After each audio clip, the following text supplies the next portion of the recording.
If Parliament was a suburb, it would be among the least diverse in the country. The forced citizenship declarations of MPs this week has not only revealed those with dual allegiances but has also allowed us to see for the first time if the diversity of Parliament reflects a multicultural Australia. In short, no, it does not. It is not only overwhelmingly white and male, but chronically underrepresents a growing Asian population, while overemphasizing the proportion of Australians born with British and European heritage.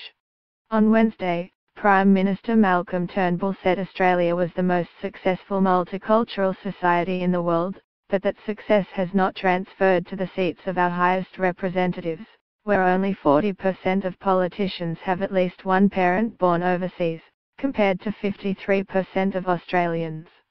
That is a parliament that is less diverse than Norfolk Island, settled by the descendants of mutineers from the Bounty, and on par with Quebec in rural New South Wales.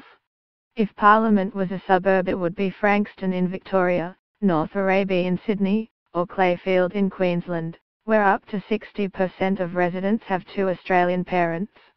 According to the Australian Bureau of Statistics, 3% of Australians had a parent born in China and the same amount from India.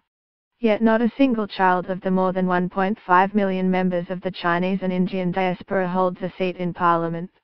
Penny Wong and Ian Goodenow remain the only two MPs with Asian-born parents, along with Lisa Singh, who has Fijian Indian roots. Likewise, a rising Middle Eastern population is struggling to be seen on Capitol Hill. Just two of the 226 members of Parliament, Anne Ailey and Peter Kallal, are present to represent the country's 321,728 Arabic speakers. That's 0.8% of Parliament, compared to 1.4% of the country. Take a look inside Cabinet and the proportion of MPs with overseas-born parents shrinks to 30%. An extraordinary two-thirds of Malcolm Turnbull's leadership team is made up of dinky-DI Australians who are minimum second generation. On the floors of the Senate and the House, there's a Greek here, a descendant of the former Yugoslavia there, and a couple of Germans in the mix, but you are more likely to be a child of British parents in Parliament than you are in the rest of Australia.